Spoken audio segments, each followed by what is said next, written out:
살려줘, 진수야. 여기서 죽기 싫다. 전화는 그 말만 남기고 끊어졌습니다. 상대는 50년 친구, 임철호였습니다.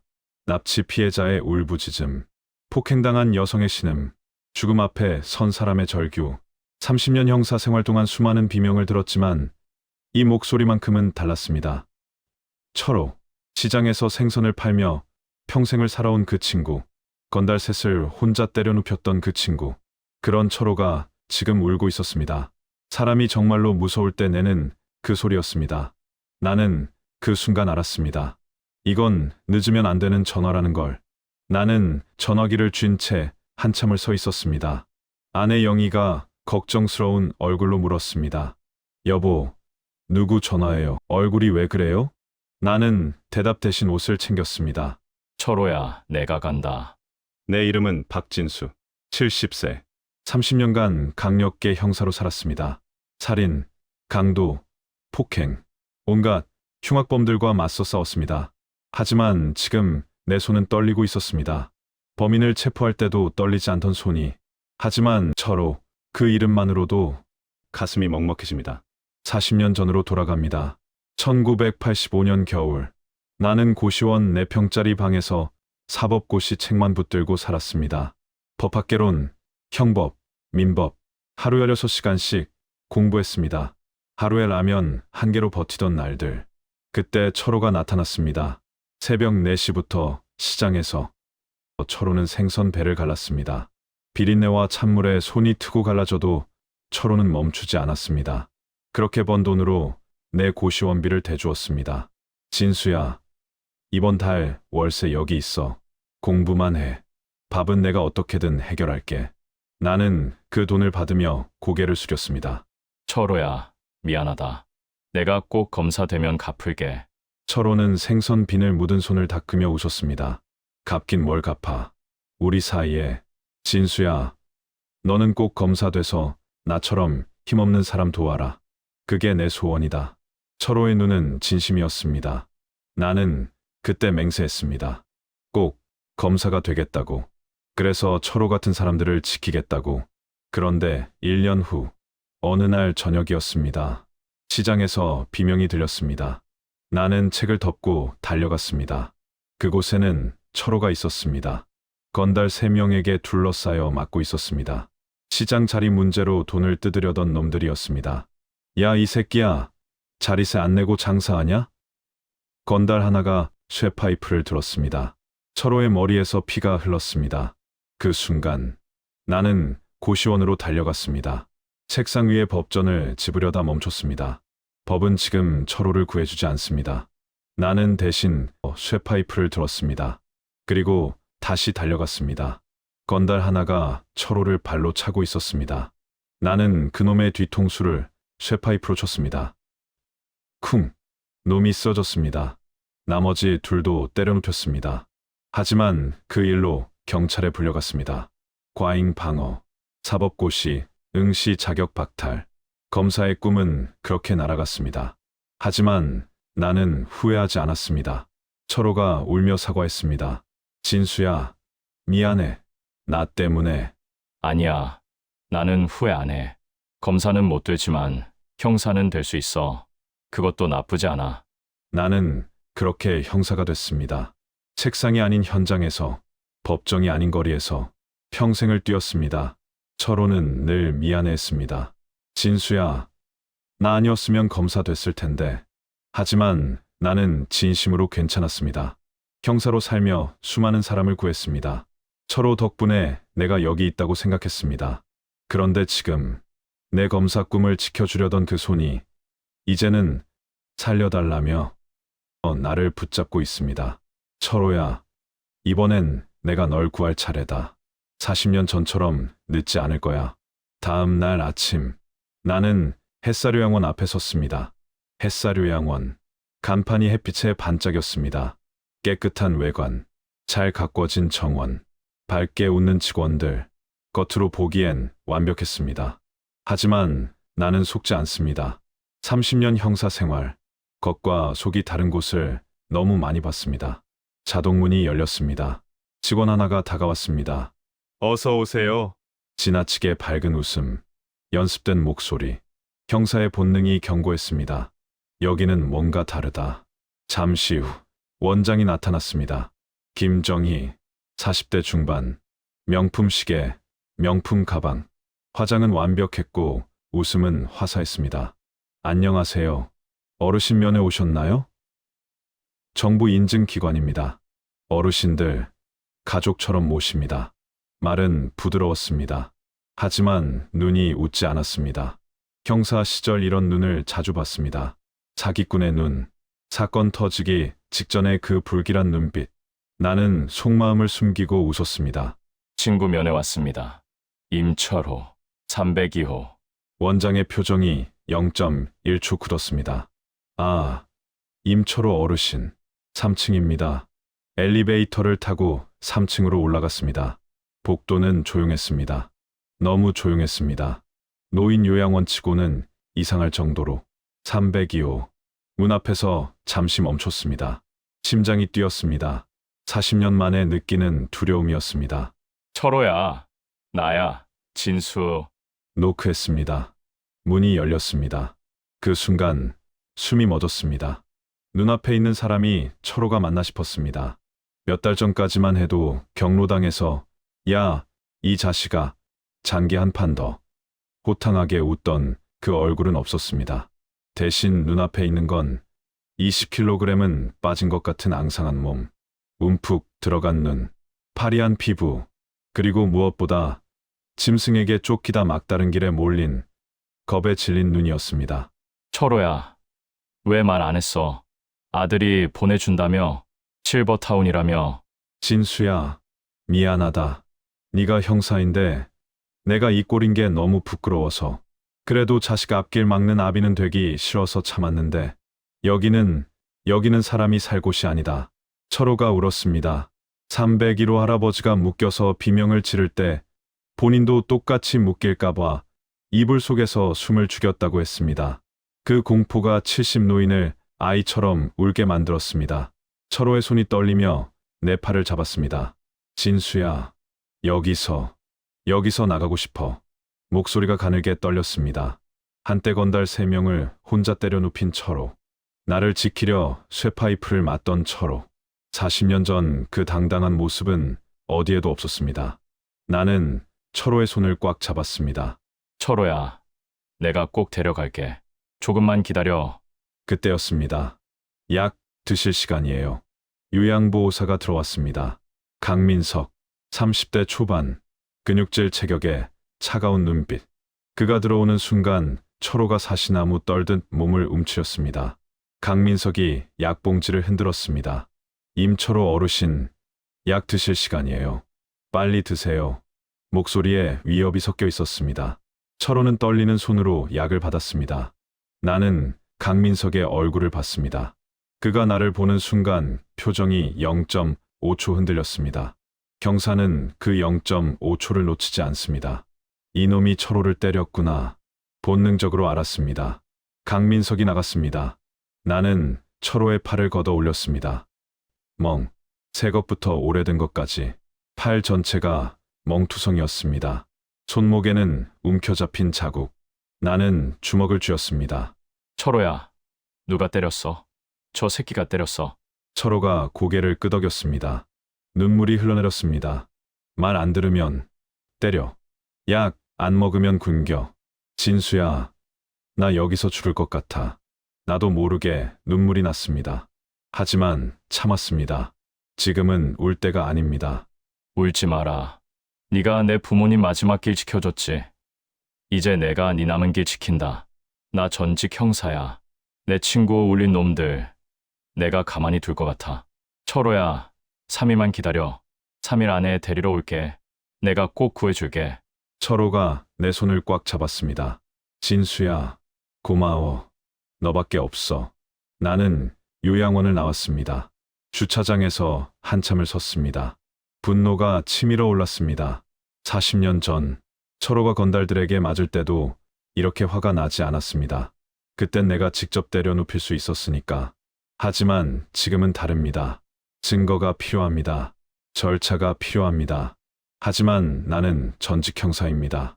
30년 경력의 형사입니다. 이 냄새를 놓치지 않습니다. 집으로 돌아온 나는 한동안 말을 잇지 못했습니다. 거실 소파에 앉아 멍하니 있었습니다. 아내 영희가 걱정스러운 얼굴로 물었습니다. 여보, 무슨 일이에요? 얼굴이 왜 그래요? 철호 씨 만나고 왔어요. 나는 대답 대신 낡은 사진첩을 꺼냈습니다. 먼지가 쌓인 오래된 앨범. 40년 전 우리 결혼식 사진이 있었습니다. 신랑 들러리로 서 있는 철호의 환한 얼굴. 턱시도도 없이 빌린 양복을 입고 그래도 누구보다 환하게 웃고 있던 철호. 나는 그 사진을 보며 말했습니다.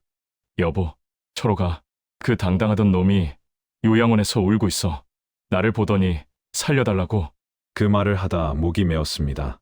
영희의 눈에도 눈물이 고였습니다. 그런데 철호 씨는 왜 갑자기 요양원에 간 거래요? 철호는 왜 그곳에 갔을까?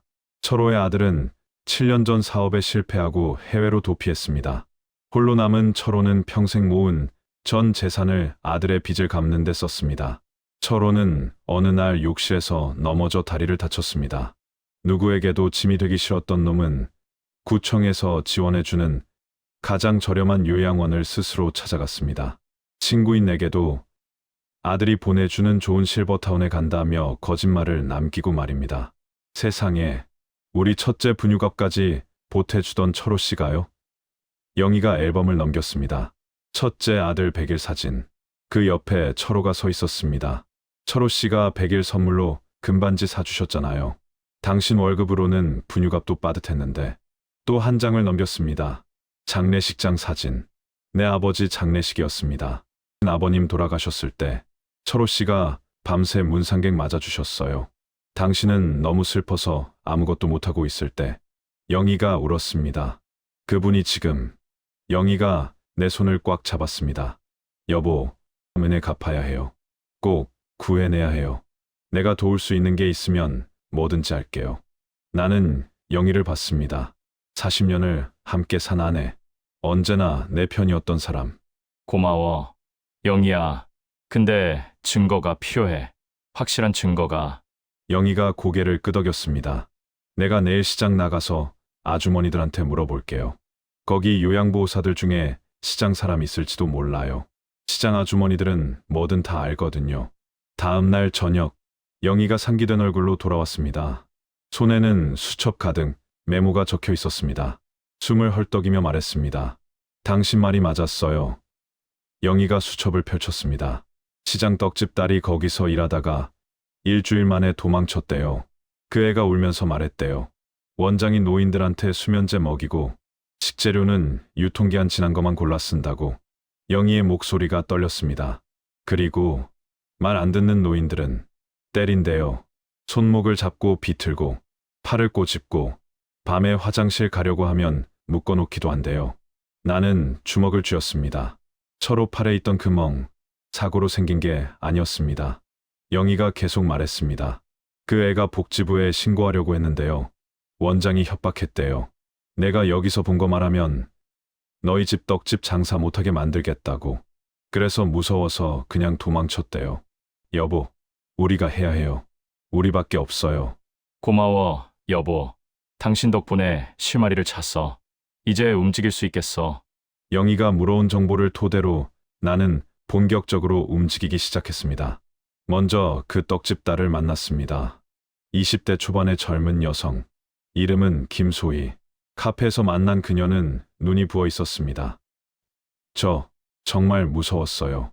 소희가 떨리는 목소리로 말했습니다. 처음에는 좋은 곳인 줄 알았어요. 깨끗하고 직원들도 친절해 보였고. 그런데 이틀째 되던 날, 소희의 눈에 눈물이 고였습니다. 밤 10시쯤이었어요.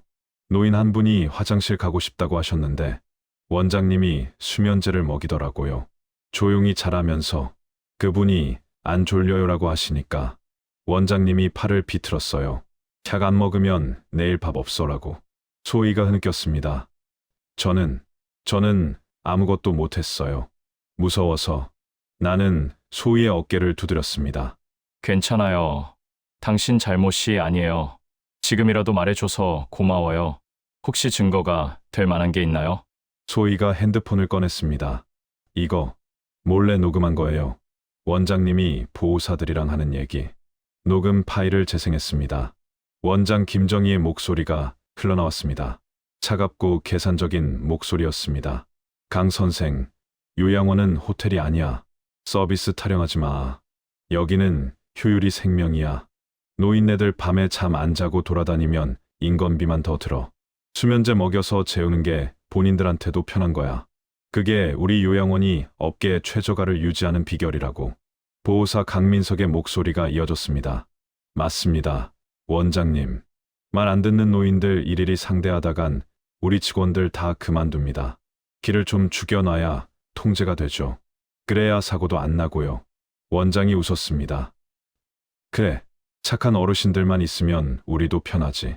302호, 임초로 같은 건 좀 더 세게 관리해. 말이 너무 많아. 약 2배로 먹여. 나는 주먹을 쥐었습니다. 녹음을 들으며 온몸이 떨렸습니다. 그들에게 노인들은 사람이 아니었습니다. 그저 관리해야 할 물건이었습니다. 학대를 관리라고 불렀고 폭력을 통제라고 믿었습니다. 직원들의 편의와 원장의 수익, 극대화. 그 쓰레기 같은 이유 때문에 우리 아버지, 어머니들은 약에 취해 잠들어야 했습니다.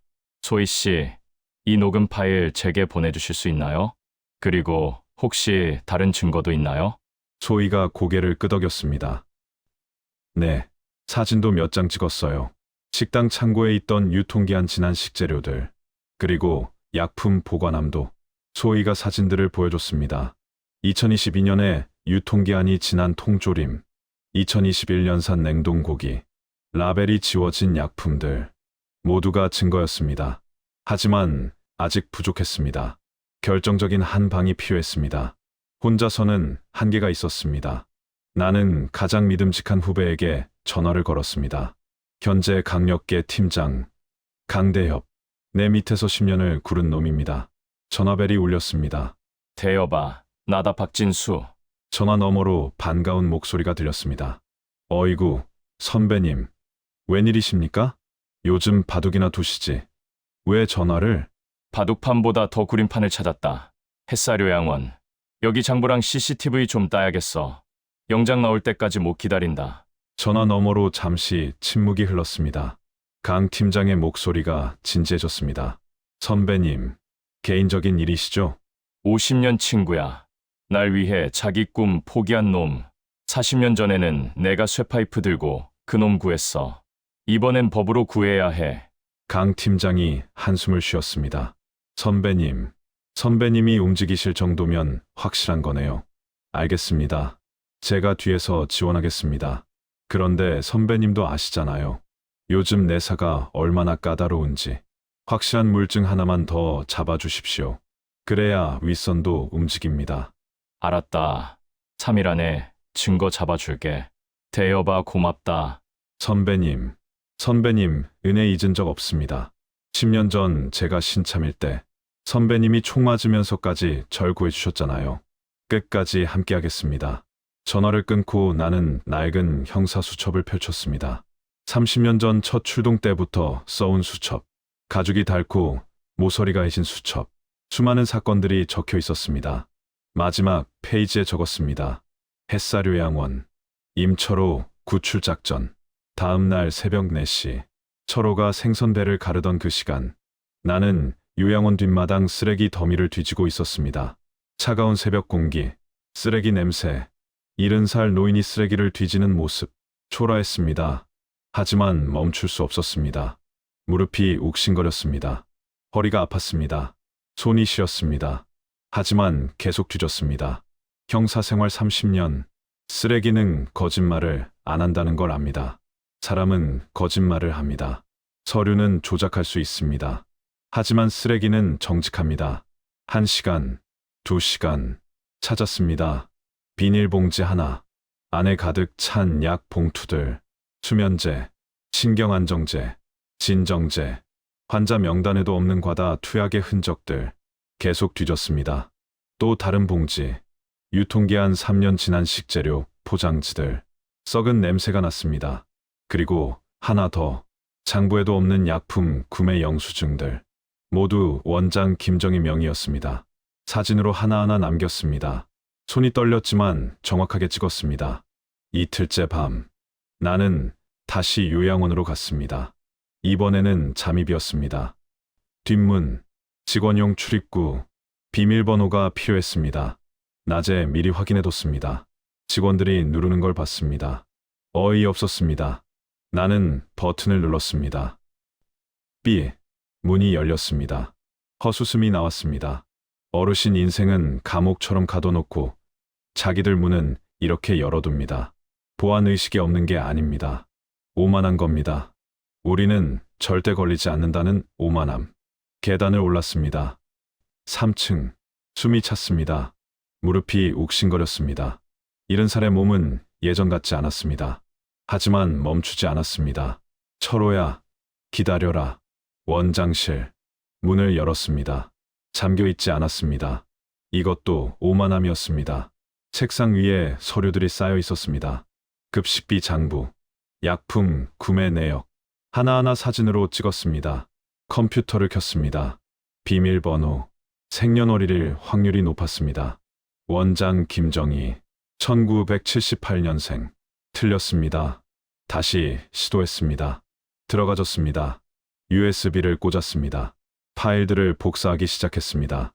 급식비 횡령 내역, 약품 과다 구매 기록, CCTV 영상 파일. 모두 복사했습니다. 책상 밑에 초소형 도청기를 설치했습니다. 강 팀장이 준 최신 장비였습니다. 모든 게 끝났습니다. 나는 조용히 나왔습니다.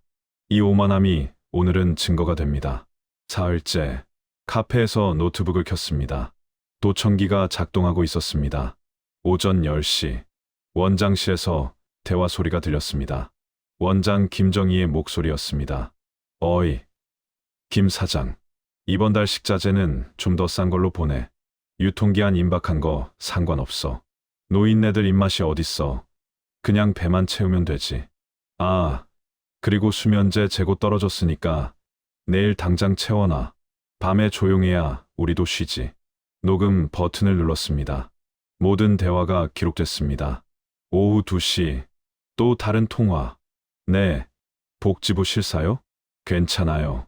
우리 CCTV 각도 조절해놨잖아요. 그런 장면 안 나오게. 서류도 다 조작했고요. 걱정 마세요. 우린 프로니까. 웃음소리가 들렸습니다. 나는 주먹을 쥐었습니다. 이 한마디면 충분했습니다. 나는 모든 파일을 정리했습니다. 쓰레기에서 찾은 증거 사진, 컴퓨터에서 복사한 파일들, 도청된 통화 녹음, 소희가 준 녹음과 사진, 모두를 USB에 담았습니다. 대여봐, 판 갈았다. 내일 아침 8시다. 강 팀장에게 문자를 보냈습니다. 답장이 왔습니다. 알겠습니다. 선배님, 인원 배치하겠습니다. 나는 USB를 주머니에 넣었습니다. 철호야, 내일이다. 내일이면 내가 자유다. 토요일 오전 8시, 4일에는 울리지 않았습니다. 조용한 급습, 범인이 도망가지 못하도록 경찰차 세대와 복지부 차량이 조용히 요양원을 포위했습니다. 강 팀장과 10명의 형사들, 모두 방탄조끼를 입고 있었습니다. 나는 맨 앞에 섰습니다. 강 팀장이 걱정스러운 얼굴로 말했습니다. 선배님, 뒤에 계십시오. 저희가 할게요. 아니다. 내가 직접 한다. 40년 전 약속을 지키는 거야. 자동문이 열렸습니다. 직원들이 놀라 움직였습니다. 우리는 곧장 3층 원장실로 향했습니다. 원장은 여느 때처럼 우아하게 차를 마시고 있었습니다. 명품 시계를 찬 손으로 찻잔을 들고 창밖을 보며 여유롭게. 내가 문을 박차고 들어갔습니다. 쾅! 찻잔이 바닥에 떨어졌습니다. 도자기가 깨지는 소리. 원장이 벌떡 일어났습니다. 당신들 뭐야? 무슨 짓이야? 강 팀장이 영장을 들이밀었습니다. 강력팀 강대엽입니다. 선배님이 판 갈아주셨는데 영장 없이 왔겠습니까? 김정희 원장, 당신은 이제 끝났어. 나는 원장실 책상 앞에 섰습니다. 원장과 눈이 마주쳤습니다. 김정희 원장, 노인복지법 위반 및 횡령 혐의로 긴급 체포합니다. 원장이 적반하장으로 소리쳤습니다. 당신이 뭘 알아? 치매 노인들 수십 명을 단 3명이서 돌봐야 해. 하루 24시간 돌봐야 하는데 인력이 어딨어. 약 안 먹이고 안 가둬두면 밖으로 뛰쳐나가고 사고 나는데 어떡하라고. 이건 어쩔 수 없는 선택이었다고. 대여비 증거들을 책상 위에 쏟았습니다. 어쩔 수 없는 선택. 목소리가 떨렸습니다. 40년 전이 떠올랐습니다. 철호가 건달들에게 맞던 그 순간. 법전을 덮고 쇠파이프를 들던 그 순간. 그리고 지금 302호에서 떨고 있던 철호. 그 선택 때문에 내 통장에 15억이 쌓였냐? 302호에 있는 임철호. 그 친구는 40년 전 나를 위해 자기 꿈을 포기했어. 새벽 4시부터 시장에서 생선배 가르며 번 돈으로 내 고시원비를 댔어. 내가 밥 굶을 때 자기 밥을 나눠줬어. 건달들한테 맞으면서도 나를 지켰어. 목소리가 높아졌습니다. 그런 사람을 네가 약으로 재우고 썩은 음식 먹이고 때렸어. 팔에 멍이 가득하게 만들었어. 내 편의를 위해 남의 인생을 짓밟는 건 선택이 아니라 범죄야. 그것도 아주 질 나쁜 범죄. 강 팀장이 증거 봉투를 쏟아냈습니다. 서류들이 책상 위로 쏟아졌습니다. 수면제 과다 투약 증거, 유통기한 3년 지난 식재료, 횡령 장부, 도청된 통화 녹음, CCTV 조작 정황. 30년 형사 짬밥 무시하지 마. 원장의 얼굴이 하얗게 질렸습니다. 이게 어떻게? 복도에서 소리가 들렸습니다. 강민석과 박태수가 도망치다 제압당하고 있었습니다. 으악, 놔줘요. 저는 시키는 대로만 했어요. 형사들이 수갑을 채웠습니다. 나는 강민석에게 다가갔습니다. 그의 귓가에 낮게 말했습니다. 302호 임철호. 그 사람 팔에 멍 만들 때 웃었지. 말 안 듣는다고 손목 비틀었지. 이제 네가 울 차례다. 강민석의 얼굴이 일그러졌습니다. 증거 수집이 끝났습니다. 나는 3층 복도를 걸었습니다. 302호. 마지막으로 이 문을 열 것입니다. 노크했습니다. 철호야. 나야. 문이 열렸습니다. 철호가 침대에 앉아 있었습니다. 복도의 소란을 듣고 무슨 일인지 알아챈 듯 했습니다. 나를 보자 철호의 눈에서 눈물이 흘러내렸습니다. 철호야. 나왔어. 이제 괜찮아. 침 싸. 집에 가자. 철호가 떨리는 목소리로 말했습니다. 진수야, 고마워. 진짜 올 줄 몰랐어. 나 여기서 죽는 줄 알았어. 나도 모르게 눈물이 났습니다. 70평생 형사로 살며 눈물 한 번 안 보인 내가 지금 울고 있었습니다. 미안하다. 철호야. 늦었다. 40년 전 네가 날 도와줬을 때처럼 빨리 못 와서. 철호가 고개를 저었습니다. 아니야. 너 덕분에 살았어. 철호가 내 손을 꽉 잡았습니다. 진수야, 40년 전에도 생각했어. 너는 진짜 검사감이었다고. 근데 지금 보니까 너는 정말 검사보다 더 멋진 형사가 됐어. 아니, 더 멋진 친구가 됐어. 그 말에 나는 더 이상 참을 수 없었습니다. 강 팀장이 조용히 문을 닫아주었습니다. 두 노인이 한참을 울었습니다. 50년 우정의 무게, 40년 빚의 무게, 모든 게 이 눈물에 담겨 있었습니다. 3개월 후, 법정, 방청석은 가득 찼습니다. 피해자 가족들, 언론사 기자들, 시민단체 사람들, 그리고 나와 영희, 철호도 앉아 있었습니다. 재판이 시작됐습니다. 검사가 기소 내용을 읽었습니다. 피고인 김정희는 2015년부터 2025년까지 요양원 입소자 107명을 대상으로 약물 과다 투약, 식사학대, 신체 폭행, 그리고 급식비 등 총 15억 원 횡령. 원장은 고개를 숙이고 있었습니다. 명품 옷 대신 수의를 입고 명품 시계 대신 수갑을 차고 판사가 말했습니다. 피고인들은 업무의 고충을 핑계 삼아 조직적이고 지속적으로 인권을 유린했습니다. 자신의 이익을 위해 사회적 약자를 도구화한 점, 죄질이 매우 불량합니다. 특히 피고인 김정희는 요양원을 운영하며 쌓은 신뢰를 악용했고 피해자들이 도움을 요청할 수 없는 환경을 조성했습니다. 이는 명백한 범죄 행위며 어떠한 변명도 용납될 수 없습니다. 판결합니다. 방청석이 조용해졌습니다. 피고인 김정희, 노인복지법 위반, 횡령, 폭행 등의 혐의, 징역 7년, 벌금 1억 원, 범죄 수익 15억 원, 전액 몰수. 잠시 정적이 흘렀습니다. 그리고 방청석에서 환호가 터졌습니다. 잘했어. 정의가 살아있네. 원장이 비명을 질렀습니다. 재산 몰수는 너무하다. 나도 억울하다고. 하지만 법의 심판은 냉혹했습니다. 법정 경위들이 원장을 끌고 나갔습니다. 공범 강민석과 박태수도 각각 징역 5년과 3년을 선고받았습니다. 법정을 나오며 철호가 내 손을 잡았습니다. 진수야, 고맙다. 진짜 고맙다. 나는 철호의 어깨를 두드렸습니다. 우리 사이에 고맙다는 말이 어디 있어? 판결 이후 햇살요양원은 폐쇄됐습니다. 입구에 폐쇄의 딱지가 붙었습니다. 47명의 입소자들은 모두 다른 요양원으로 이송됐습니다. 제대로 된 곳으로. 원장 김정희와 공범들은 요양업계에서 영구 퇴출됐습니다. 관련 자격증도 모두 박탈됐습니다. 그들 이름 앞에는 평생 노인학대범이라는 딱지가 붙겠지요. 인터넷에 기사가 올라왔습니다. 햇살요양원 학대 사건, 원장 징역 7년, 댓글이 수천 개 달렸습니다. 이런 인간 쓰레기들, 우리 부모님도 요양원인데 걱정되네요. 박 형사님, 영웅이시다. 그리고 원장의 고급 아파트, 강남의 40평대 아파트, 그곳에도 빨간 압류 딱지가 붙었습니다. 나는 그 아파트 앞을 지나가며 중얼거렸습니다. 남의 눈물로 지은 집은 결국 무너진다. 6개월 후 우리 집 식탁, 영희가 며칠 전부터 준비한 음식들로 가득했습니다. 철호가 좋아하는 고기, 직접 손질한 생선구이, 얼큰한 된장찌개, 반찬만 10가지가 넘었습니다. 철호가 자유의 몸이 된 후 영희는 매주 토요일마다 철호를 우리 집으로 초대했습니다. 오늘도 철호가 왔습니다.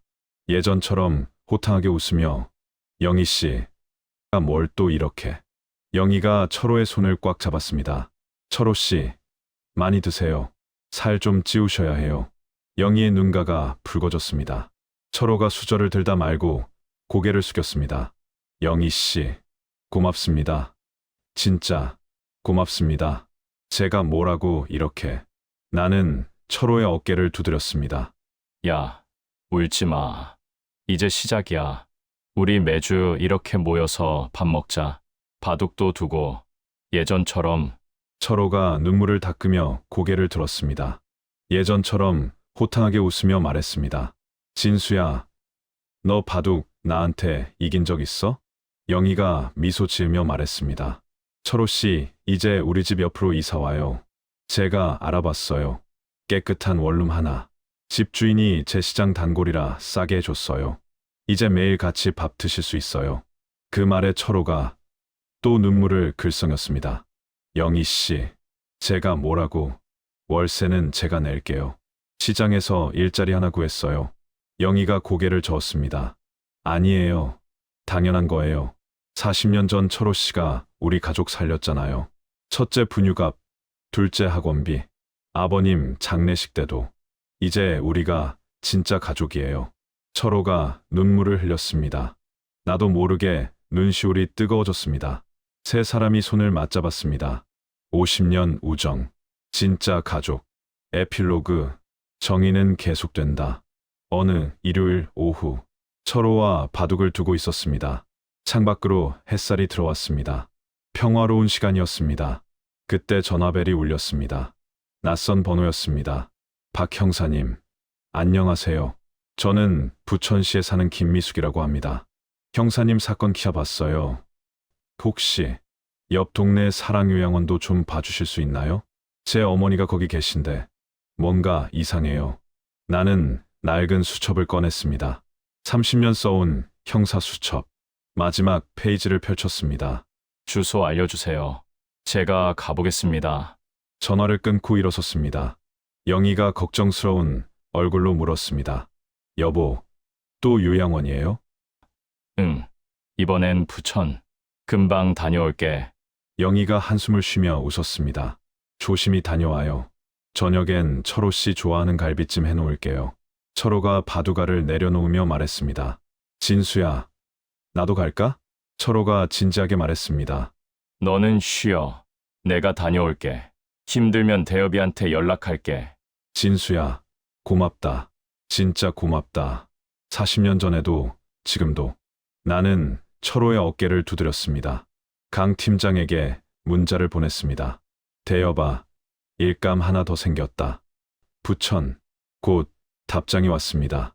알겠습니다. 선배님, 준비하고 있겠습니다. 현관문을 나서는 내 등 뒤로 영희와 철호의 목소리가 들렸습니다. 조심히 다녀오세요. 나는 웃으며 손을 흔들었습니다. 70살. 아직 할 일이 많습니다. 철호처럼 도움이 필요한 사람들이 아직 세상에 너무 많으니까요. 나는 전직 형사입니다. 30년 현장을 뛴 형사. 은퇴했지만 아직 뜁니다. 정의를 위해, 친구를 위해, 그리고 이 세상 모든 철호들을 위해. 여러분, 요양원 학대는 남의 이야기가 아닙니다. 여러분의 부모님도, 저의 부모님도 언젠가는 그곳에 계실 수 있습니다. 관심이 없으면 범죄는 잘합니다. 부모님을 자주 찾아뵈세요. 손 한 번 더 잡아주세요. 밥은 잘 드시는지 물어보세요. 몸에 멍은 없는지 살펴보세요. 작은 관심이 사람을 살립니다. 40년 전 생선 장사하던 철호를 친구가 구했던 것처럼 여러분의 작은 관심이 누군가의 인생을 구할 수 있습니다. 이 이야기가 의미 있었다면 구독과 좋아요 한 번씩 부탁드립니다. 여러분의 클릭이 다음 어르신을 지킬 수 있습니다. 다음 이야기에서도 정의는 늦지 않겠습니다. 감사합니다.